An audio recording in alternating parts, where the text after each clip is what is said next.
Ladies and gentlemen, good day and welcome to the Poly Medicure Q3 FY22 earnings conference call, hosted by ICICI Securities Limited. As a reminder, all participant lines will be in the listen-only mode. There will be an opportunity for you to ask questions after the presentation concludes. Do you need assistance during the conference? Please signal an operator by pressing star and then 0 on your touchtone telephone. Please note that this conference is being recorded. I now hand the conference over to Mr. Mitesh Shah from ICICI Securities. Thank you, and over to you, sir. Thank you. Good afternoon, everyone. On behalf of ICICI Securities, I welcome you all to Q3 and 9-month FY22 earnings conference call of Poly Medicure Limited. We have the senior management of the company with us today, represented by Mr. Himanshu Baid, Managing Director, and Mr. Naresh Vijay Veragya, CFO. With this, I will hand over this call to Mr. Baid to the opening remarks. Over to you, sir. Thank you very much, Mitesh, and thank you and good afternoon to everyone who joined the call today for Q3 earnings call for Poly Medicure. First of all, I'd like to apologize for the delay in the call, as both my parents were down with COVID and only just a couple of days ago they became negative, and we had some issues, so as a reason I had to take care of them. But now we are here, and I'd like to appraise you of the company's performance for quarter 3 and 9 months so far, and then take you through some highlights, and then from there, we can then have Q&A session from our investor community and friends. So in quarter 3, if you see, the revenue increased from 194 crores to 220 crores. There's around a 30.5% increase. But there was a drop in EBITDA margin from 28.7% to 23.2%, and mainly due to impact of sharp raw material price increases, supply chain disruptions, and inward transportation costs. And if you see the total increase in raw material over last 1 year, whether we are comparing 1 year ago quarter, there is an increase of around 50% in all critical raw materials, whether it is plastics, whether it is chemicals, whether it is paper, packaging material. So there's a massive increase in the pricing. We have managed to get price increases from most of our customers, and it is still in progress. But if we actually see the real impact of raw material increase on our business, if we had no increase in pricing from our customers, it would have impacted the margin by 12 to 14%. But because we had an ability to get price increases from customers, and many contracts have that provision, and it is still a work in progress exercise, we were able to only have a 4 to 5% impact on the profitability. If we look at 9 months revenue, revenue has increased from 544 crores to 635 crores. There's an increase of 16.5%. We maintain our guidance for 17 to 18% growth for the whole of FY22 with a consistent quarter-on-quarter growth. EBITDA margin change over 9 months is it has dropped from 28.5% to 24.5%. So overall, there is just a 4% drop over the year, 1 year. But again, the reasons I've explained, just a few seconds ago, those are the main reasons. But the absolute numbers, there's a PAT increase from 92 crores to 107 crores. So there's a 15% increase in the PAT.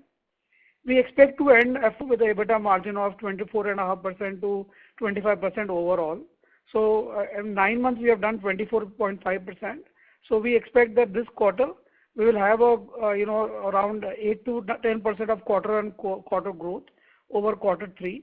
And with that growth in mind, I think there will be a small improvement on EBITDA margins. So we should end between 24.5 to 25% overall for the financial year FY22. In quarter 3, the domestic business has contributed to around 34%, and exports has contributed to around 66%. If you look at 9 months, the domestic business, which was 32%, has grown to 35%, and exports has dropped from 68% to 6%. So in absolute terms, domestic business has grown over 30% in 9 months, and export business has grown around 10% in 9 months. And the major reason for exports not growing is because of a huge shortage of containers globally, and we see a huge delay in getting these containers to ship products to our customers worldwide, because Polymer has customers in over 110 countries, and it's sometimes, we are finding very difficult to get containers in time and ship the products. And even the freight cost has sometimes quadrupled from the original level 1 year ago. So that is also kind of delaying, customers, from getting containers in time. Sometimes they want to, have their own nomination for shipping companies. So they are trying to renegotiate the prices, and that also causes a delay. But we expect, currently what we are seeing right now, this problem should still continue for 4 to 6 months of this container shortages. And I think it is across the industry, not only a Polymed specific issue, but it's across the industry. But we are trying to find best solutions and trying to move on. So this year, that's the reason there will be a muted growth for exports. But on the overall scenario, if we see, I think the domestic business has grown quite well, and we hope that will continue with the same momentum. Company has received a second PLI scheme approval for the diagnostic sector. So for every incremental sale we do 1 crore in diagnostic business, we will receive a 5% incentive from FY22-23 onwards. This is additional to the first PLI scheme approval received by the company for dialysis products, where again by meeting minimum threshold levels in sales, we will receive 5% incentive from FY22-23 for 5 years. In recent union budget, government increased duty on dialysis products from 0% to 7.5% plus health cess, bringing them at par with other medical devices. This is a big boost for Polymed, as this will make our products more competitive in the domestic market. There are only 2 companies in India making full dialysis products, and Polymed is one of them. One is a Japanese multinational company. And we were both suffering because of zero duty of these products, and there was a huge, dumping by Chinese companies for Indian market, and there was also no quality standards for this product defined. From 1st November 2021, all medical devices have now been designated as drugs, and you need a license or a license application to import the products. So with that in mind, and plus the duty structure coming in for dialysis products, I think we will have a lot of advantage now to push up revenue for this business and take advantage of PLI scheme. And PLI scheme becomes operational from 1st April 2022. So whatever revenue, incremental revenue we do, every year the target is 60 crores. If we do an incremental revenue of 60 crores in dialysis products, including export revenue, we'll receive a 5% incentive of that. We are also giving a guidance for Q4 revenue, which will be around 8 to 10% growth over Q3. And this is what we see now. We are already 1.5 months already in this current quarter. So we should be able to achieve a growth of 8 to 10% over current past Q3 quarter. For FY23, we will see a margin improvement of 200 to 250 pips due to price improvements from customers, some contribution coming from incentive schemes, and growth in export revenues in excess of 12 to 15%. Because currently we see export revenue in current financial year by growing only 10%.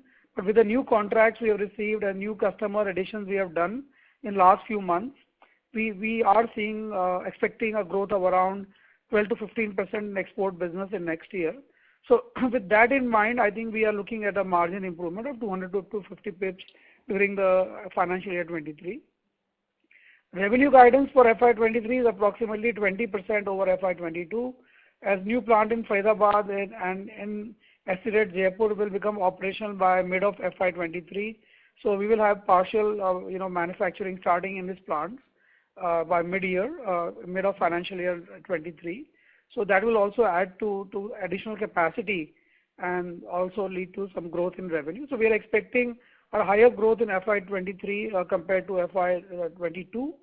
From 17-18%, we should move up to around 20% and over in FY23. To keep this expansion momentum continued, we are investing in one more new facility which will be operational in FY24-25, and land for this new facility has already been secured, and we will be doing some backward integration and some forward integration in this plant. And this is mainly for sterilization and other activities related to dialysis business. For our US business, our applications were made in July, August last year. We are expecting, we had some queries, but we are trying to resolve these queries, and I think hopefully by April we will send answers to all our queries, which require some additional testing of the products as per US FDA requirements. and we expect that the first approval should come in June, July of 2022. There's a delay than what we had anticipated earlier, but I think due to current COVID pandemic, the applications have been pending there, and I think they are taking some extra time to review the applications. But we are in touch with some new customers in the US, and with our new R&D head who's based out of Minneapolis, we hired Stephen in the September 2021, and with his help, we are looking at developing some new products for US customers. So that process is also on. So overall, I think for US, we have work in progress, but actual results, yes, will start coming. We already have a revenue of around $1 million from the US currently, but I think as and when we have more FDA approvals and more projects rolled out, we expect this business to grow multifold in coming years. Our step down, we are also targeting to enter animal healthcare business in US, which is also very high potential. And most of these products used in animal health are closer to human health business. So I think it's a much easier path to enter, and I think we are already talking to a few companies out there to develop this business. Our step down subsidiary in Italy, Plan One Health, is also expanding its business, has received new registration in Russia, Brazil, and some key EU markets like UK, Spain, for its oncology range of products. So year 2022 will be good growth year for this company, and we have also done some expansion last year in capacity. So this company, which has specialized in oncology range, cancer care treatment products, should do well in coming years. Europe continues to be a key focus market for exports. So 1/3 of the revenue, export revenue, comes from 6 countries, which is UK, France, Italy, Germany, Spain, and Sweden. So if you see total overall exports of Polymed, from that 1/3 is contributed by these 6 countries, which are very highly developed markets. And basically in these countries, only if you have high quality products, then only you can export. So they are not concerned about price; they are more concerned about quality and efficacy of the product, and whether it meets the clinical standards or not. So I just wanted to inform our esteemed shareholders and friends here that Polymed operates in very highly regulated markets and has a good presence in this market. And we are actually growing our business in this country. In fact, even this year in FY23, we will also see a good growth in revenue in these 6 countries, because we have signed some new contracts with some customers in UK, in Germany, and in Spain, and I think that will also add to more business in this country. We entered the vaccination syringes market in December last year, and we have already received orders from the government to supply for certain vaccination programs. And this was a new product addition which we did in a very short time. In 6 months, we added this product, got approval for this product very quickly from the government, and we have started selling this product. And I think we see that the demand continues, because WHO has already predicted a shortage of 2 to 3 billion syringes in the world. So I think though we entered a little late, but I think we still entered at a time where there's a demand, and we will also increase our range of syringes from safety syringes to, we already do pre-filled syringes, insulin syringes. So we'll have a full portfolio of syringes. I think that will also help us to increase domestic market play, and also in some countries we'll be able to export this product also in times to come. So we're already working on some new product lines and some new product growth areas in syringe space. We are also entering into some safety needles and allied products, which will help us to even increase our revenue for syringes. We have a robust pipeline of new products for next 1 to 2 years. We are already investing in diagnostic business. We have got a PLI scheme for that. Explained on the last call also, we are already working on cardiovascular consumables business, which includes angiography catheters, thermodilation catheters, balloon catheters, guide wires. India is importing 100% of these products, and we are trying to also look at products which can be import substitutes. So we are working on that. Our dialysis machine, which we are developing indigenously, is under trials right now. And hopefully in Q1, we will be launching a machine which will be fully indigenously developed dialysis machine. So not only we are in consumable business, we are trying to develop our own machines and equipment, and move into the market, and again challenge a market which is dominated by multinational companies. Today, there's 100% import of this equipment. Nobody makes them in India. So again, a new area for us to expand.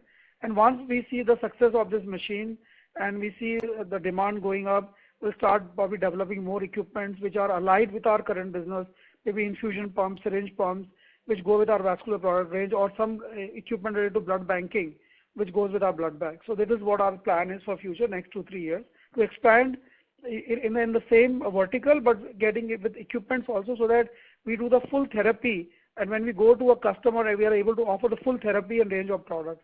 And same thing we are going to do in diagnostics. We are starting with some consumables and some kits, and later on we will get into equipment, so that once we go to a lab and approach to sell our products, we'll be able to offer complete solution. So next 2-3 years, the target is to build up a pipeline of products in these 4 ranges where we operate, and try to increase the offering by combining consumables and equipments. Our R&D team is doing a fantastic job.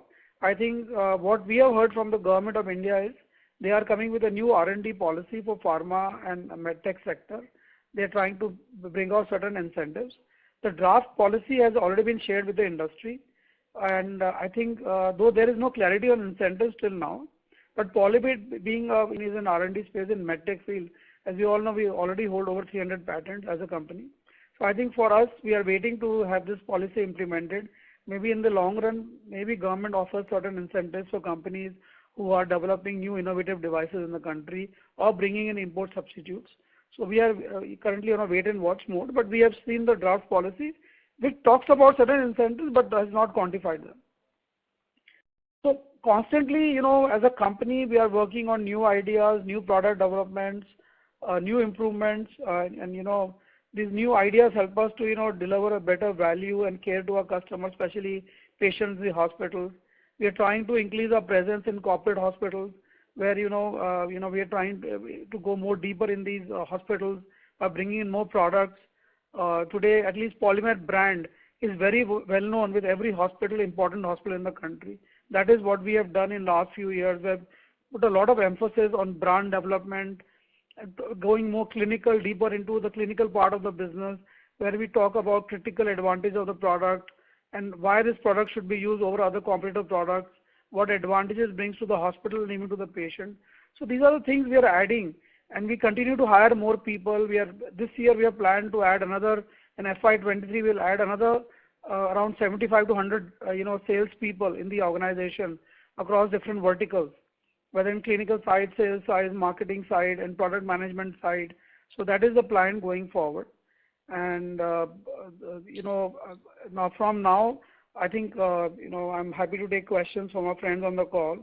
And I thank you once again for joining this call and patiently listening to me. Thank you very much.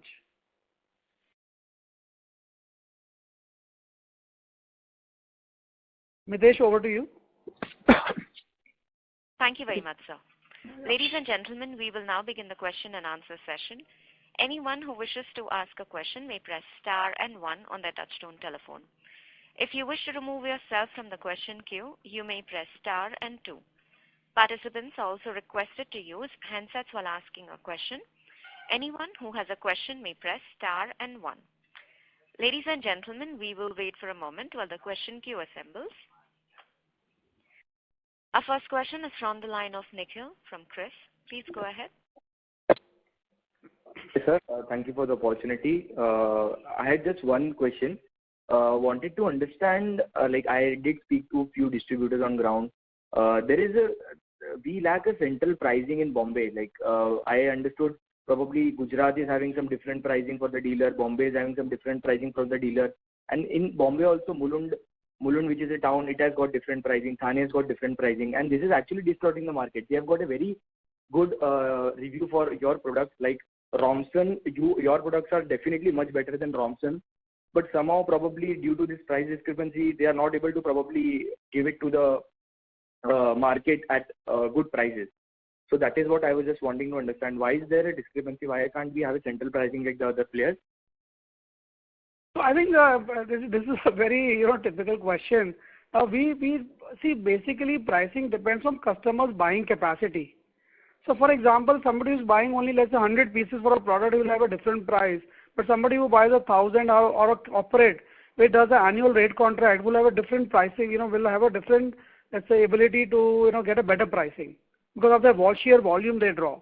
So I'll take your feedback definitely and see what it's a good feedback that has come from the ground level. So we will try to see if there is any discrepancies So what we are trying to do this year, that's a good point. We are trying to bring with one corporate hospital price list. Currently, every hospital has a different price list because, we get different price increases, different price point quotations are made at different times.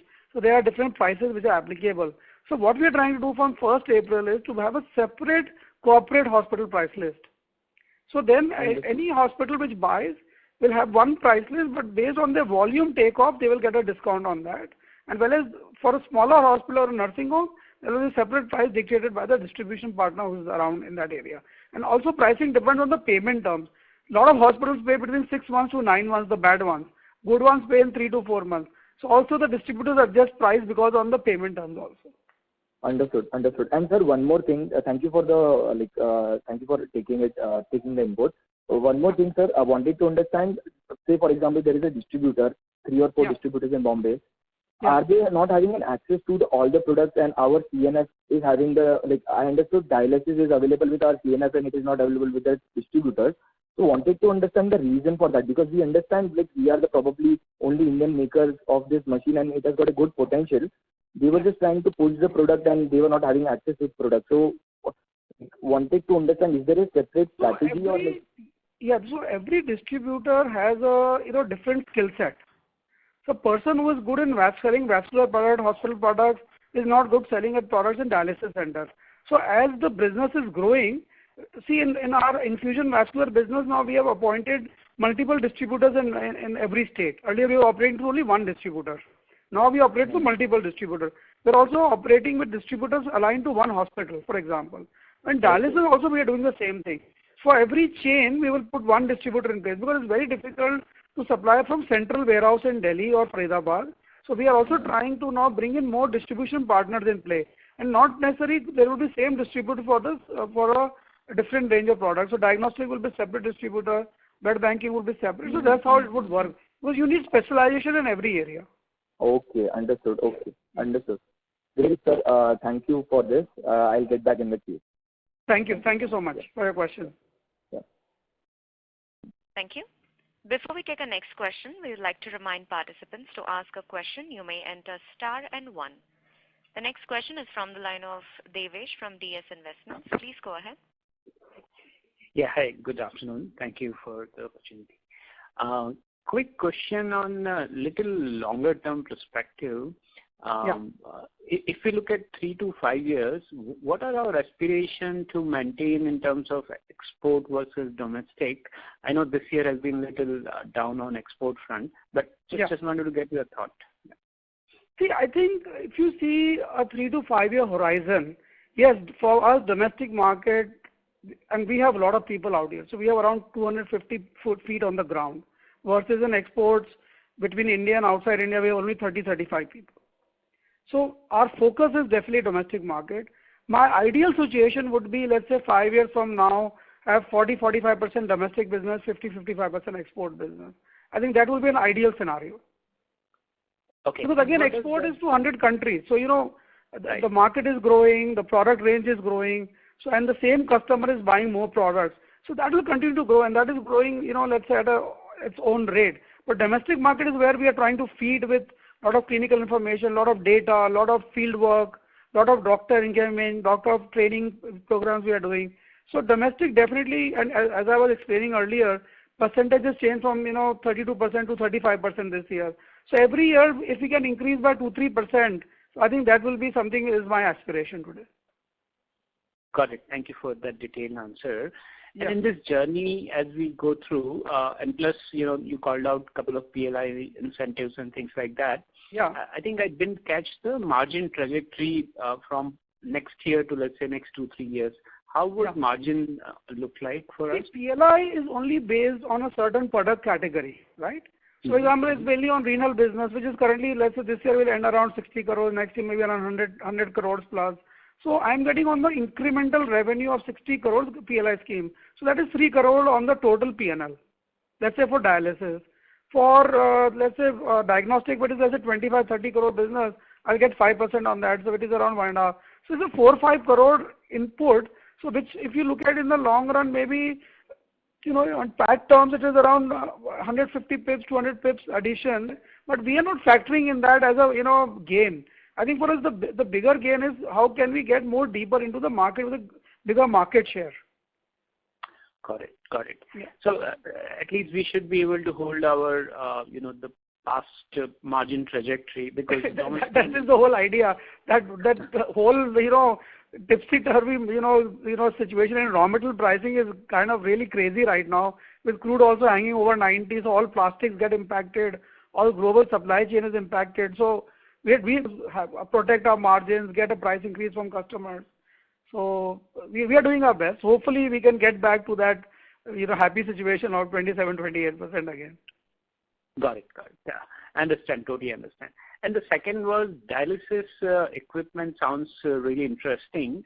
In your opinion, what is the opportunity size and, again, over midterm, what are our aspirations as market share? So I'll tell you the market size. So India currently, if you look at last 2 years data, and currently there are 40,000 dialysis machines operating in India as per the information we have. Okay. And every year we are adding 3,000 to 4,000 dialysis machines, maybe 3,000, and average life of a machine is around 10 years. Okay. So on that there is redundancy, then there is the new machine addition.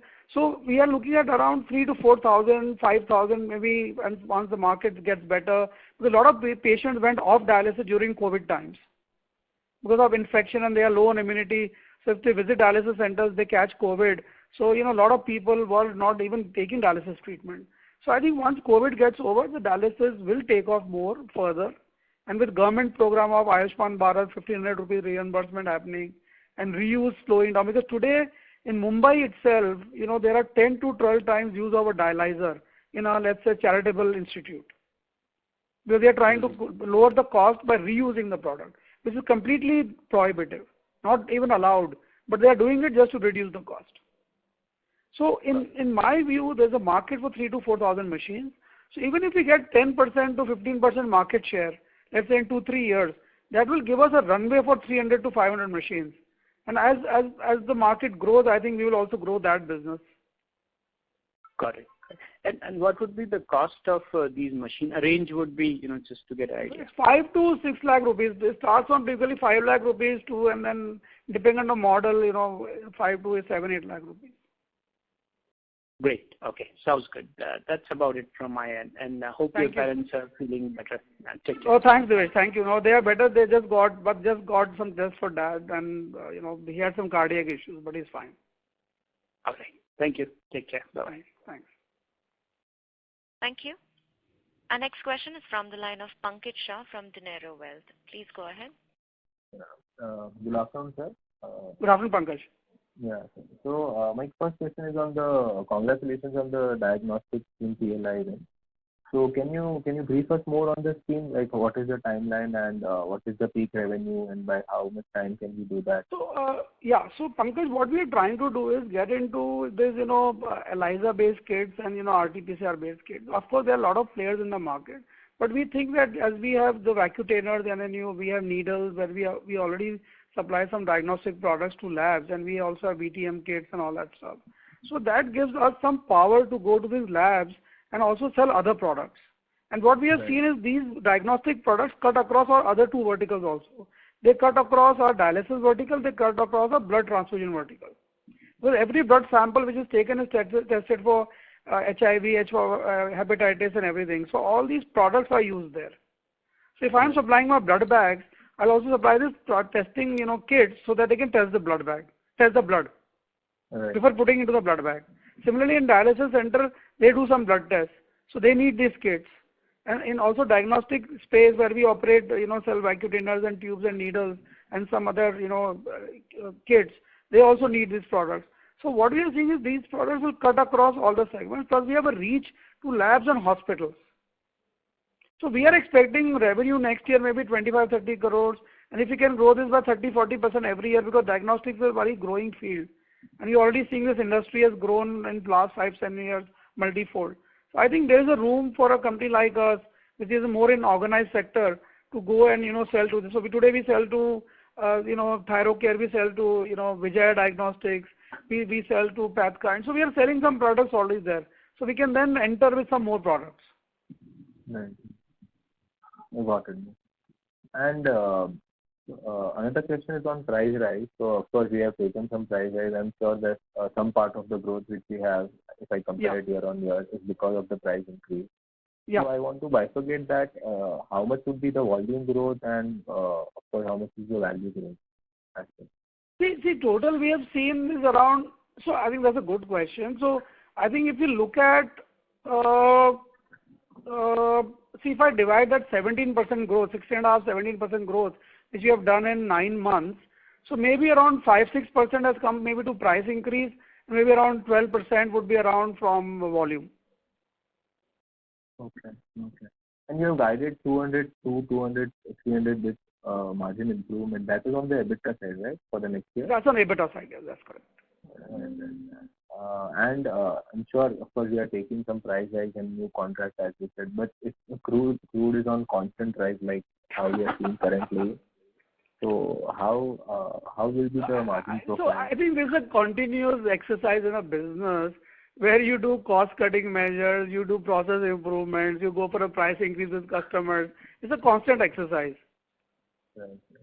So it's a story which continues forever. You can't just stop saying, okay, from today I'll not increase my price.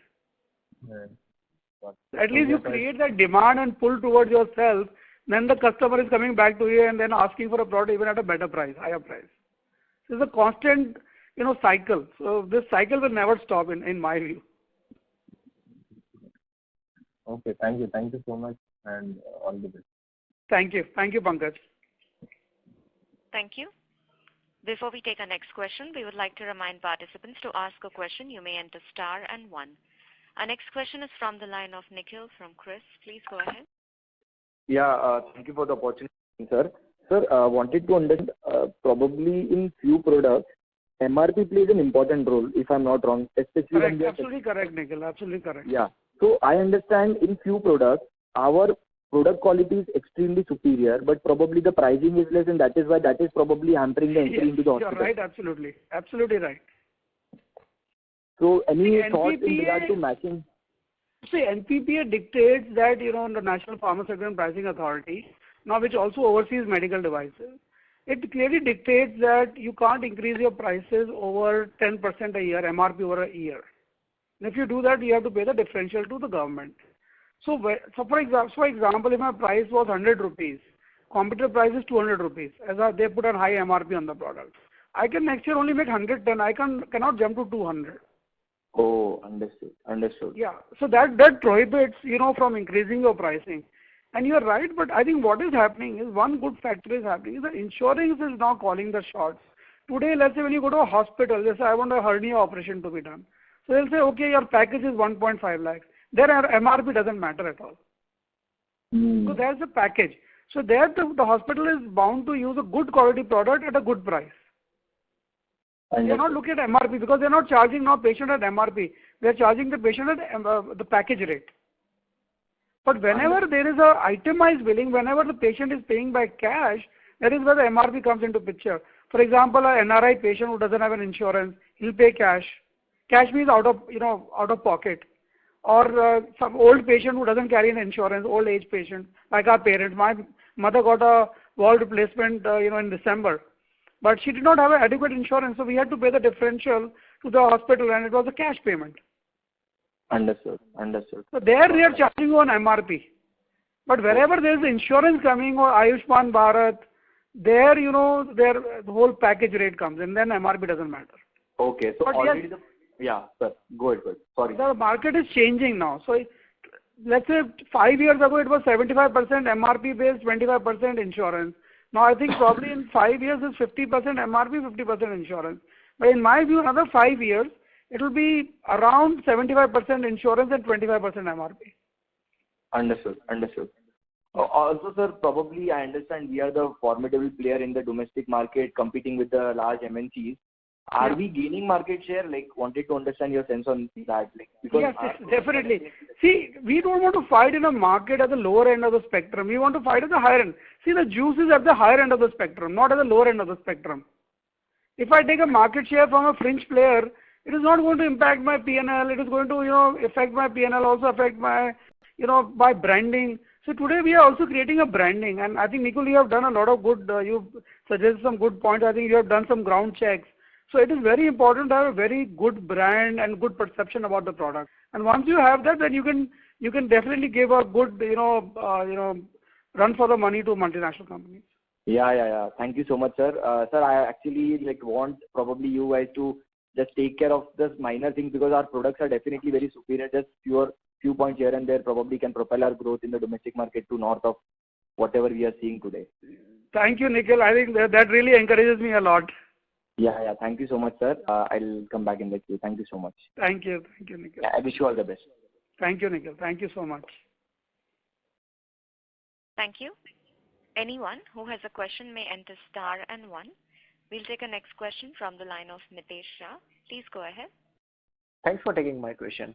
Hemant, so sir, I just have a question about your consumables and the equipment both. So equipment is a totally a different market compared to consumers. Size is more and the also realization is more.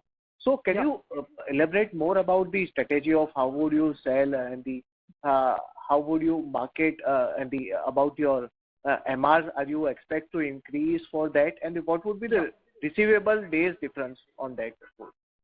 See, I'll tell you, you're right, absolutely. The equipment business is very different. Now, what we are getting into is not pure equipment play. We are getting into products which are complementary to our current product range. So, for example, if I'm making dialysis consumables, that's the reason I'm making a dialysis machine, because wherever I sell a machine, my consumables will be used. So that is what we are trying to do. So we are not trying to get into, like, say, X-ray machines or CT machines or ultrasound machines. We are not getting into non-related business. We are only getting into equipment which will help us to expand our current consumable business. That's number one. So even if you see 3-4 years from now, it will still be 90%, 85% consumables, and it will be 10 to 15% equipments. So that is where we are heading in that direction in next 3 to 5 years horizon, if you look at that horizon. And then in terms of receivables, I think it's not going to change, because we have a very strict policy on receivables. So our receivables average, if you see across the company, are between 65 to 70 days. And we maintain a very constant watch on that and ensuring that they don't increase beyond that level. And only delay we see is in government sales, where the receivables sometimes become longer. But on trade business, on distribution business, our receivables are well within 40-45 days. Got it. And the second question I have about the export market. Like every industry, every countries are looking to de-risk from the China. And I think during the COVID period, the China's overall medical device size increased from the around 30 billion to 100 billion itself, because of the huge demand during the COVID time. So they exported 220 billion masks. No. Entire medical device industry. No, so masks are part of medical device. I'm just trying to explain you that. Right. So I just have a data. So ventilators and even the diagnostic kits, all was being exported from China only. In the beginning, they were the only country which were able to scale up to that level.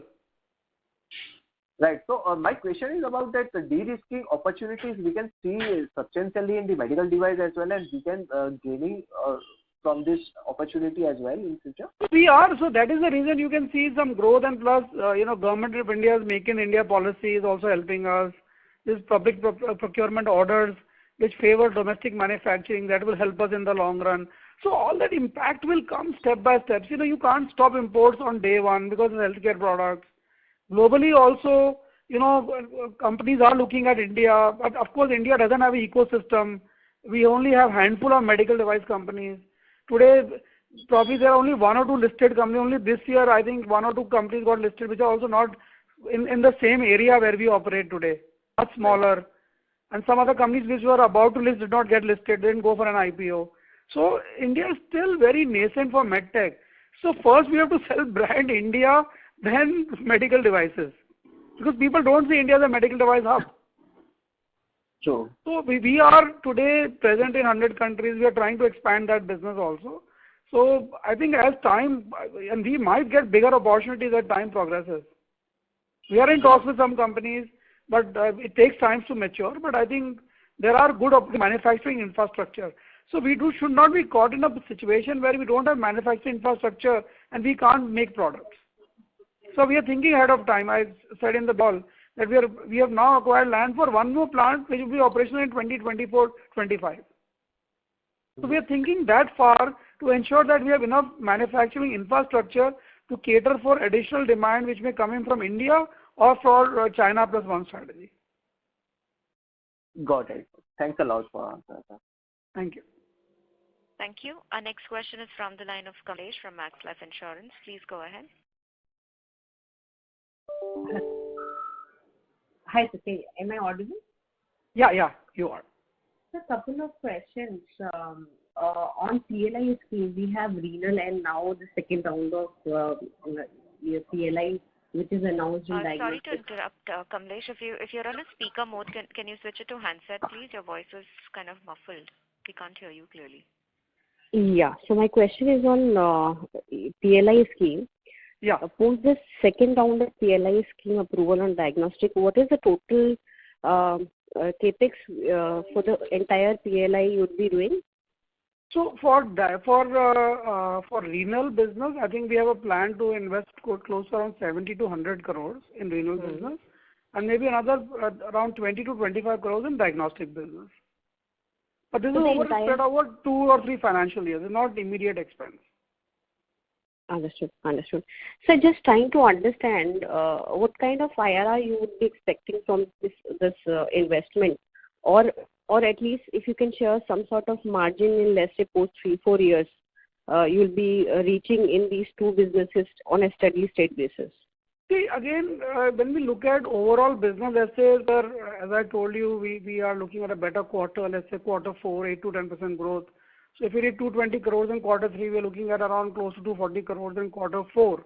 So overall, we are looking at a standalone revenue of 875 crores plus in this financial year. So out of that, currently, the renal only contributes 60 crores. So it's still a very small business for us comparatively. And diagnostic only contributes around 15 crores as of now. But as we move on, I think it will probably take 2 to 3 years to really see the real, revenue IRR coming into this business. But because it's an import substitute business, especially renal business, and plus government putting a duty now in this current budget of around 14%, 7.5 plus 5% health share. I think there we will start. See, currently it was just to gain market share and come into a new business, new line, and to develop the products, which are completely import substitutes. It is going to take a while to, maybe make this business more profitable. But in overall scheme of things, I think we'll continue to improve margin as we achieve more volumes, economies of scale, and once we double or triple our production, I think in year 3 we are looking at around from now till let's say 2025, we are looking to cross around 150 to 200 crores in renal. I think that is where we will see good steady margins, maybe close to around 50 to 20% of EBITDA margins coming in this business. Fair enough, understood. And sir, just my next question on the syringe business, which you mentioned. How big is that opportunity for you? So syringe is a very large business portfolio, and I think one is vaccination, one is curative markets. So this is a very large portfolio, and then we also do pre-filled syringes. So pre-filled generally is an import substitute in India. We are the only manufacturer in India today for pre-filled syringes, which is used for flushing. And Becton Dickinson is the only company which is selling in India, which is importing it. And we see a huge global opportunity for this product, especially in Europe and in nearby countries, even in South America. So we have started exporting already. And then this vaccination syringes depends on Government of India's vaccination program. So we have now visibility up to next 6 months to sell to the government. And then it depends how government wants to look at the third dose of booster, whether they want to do it, not do it. And if they want to open it to general public, then the demand continues. Otherwise, we'll move the same line into curative market. So there is also very limited players in syringes space for curative market. Like Dispo One is the only market leader with around 2/3 market share. So there is enough ample room for a new player to come in and expand capacity. So India probably is like 1,000 crore syringe market. Globally, it runs into billions of dollars, and we are a company which exports also globally. So there is an opportunity everywhere. Understood. How much of this opportunity, the government vaccine opportunity, would be there in this particular quarter? quarter, this particular present quarter, I think we are spending close to around 2 crores ranges to the government, 2.5 crores, 75 lakhs a month. Okay, 75 lakh rupees in a month. Yeah.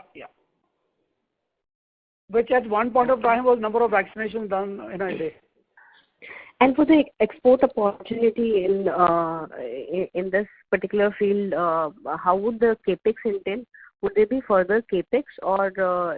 This is a constant. So if there's a demand, we will invest in more expanding the capacity. Depends on how we get demand from overseas markets. So we have to get brand registration, product approval. As well when they come through, we will continue to expand.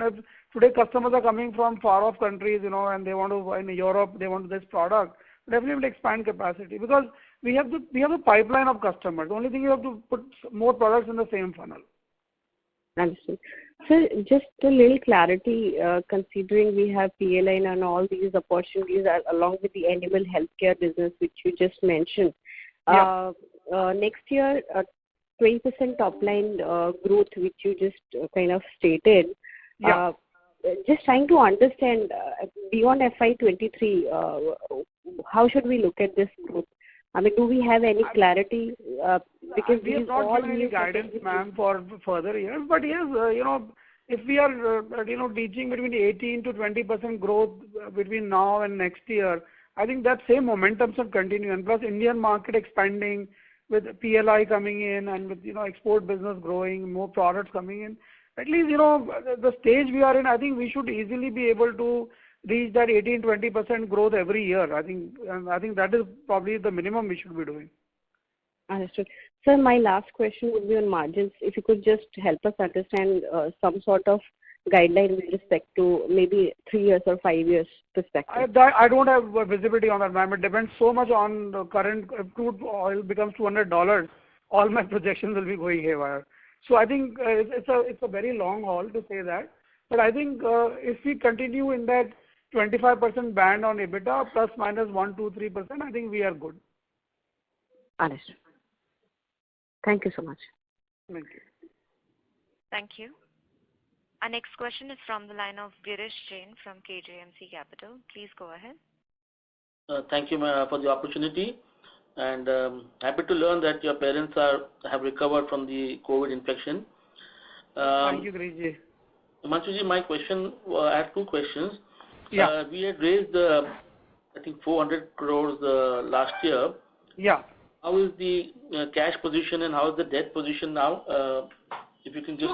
Girish ji, currently we hold, so we also had, other than 400 crores, we also had more cash in the company. So currently we have around 375 crores in cash, which is, earmarked for capex expenditure and for other, opportunities. And I think we have around close to 75 crores of long-term debt, which is all in foreign exchange, which is between 1.5 to 2%. So that's the reason it's not been retired and it still is in the company. Okay. And long term. Then we also have around 45 crores of working capital debt, which is also mostly in foreign currency. Okay. That is also foreign currency. Yeah. And you mentioned about the new capex. So if I just if I can just get some clarity, I think Faridabad unit number 3 will go online on stream in somewhere in July 22. Yeah. So there are one plant in SEZ which is, and we are expecting both the plants to be operational, partially operational by October 2022. And then full operation will start probably in maybe Q1 of FY24. But in this Q3 of this next financial year, they should be partially operational. We will do this to start some production in this plant. So this is the Faridabad 3 and Jaipur SEZ number 2, right? Yeah, correct. Faridabad is number 4 and SEZ number 2. Okay, SEZ number 2. And you also mentioned about a further new capex for which you have bought the land. Yeah. Where is that likely? It's also in Faridabad, and this plant basically it's a bigger land. We will be probably looking at establishing sterilization facilities and maybe expanding more into dialysis business. maybe we need it for manufacturing, expanding the dialyzer capacity or machine capacity. And that's the reason, looking at, what we see with Make in India focus, I think they're up in demand for these products. So Faridabad 5 will be for the sterilization and dialysis, if I understand. Yeah, more in that direction. Okay. Thank you and all the best. Thank you, Giriji. Thank you. Thank you. Anyone who has a question may enter star and 1.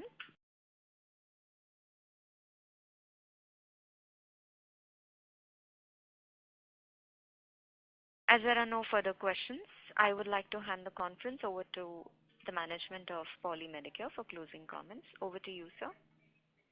Thank you very much for all the participants. I think there were a lot of good questions and I think some good ideas for me. So, and I would definitely, consider some great ideas I've today, heard from people.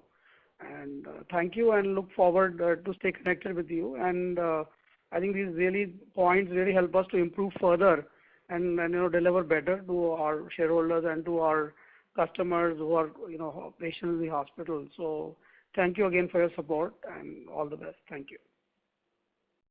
Thank you, members of the management. Ladies and gentlemen, on behalf of ICICI Securities Limited, that concludes this conference. Thank you for joining us, and you may now disconnect your line.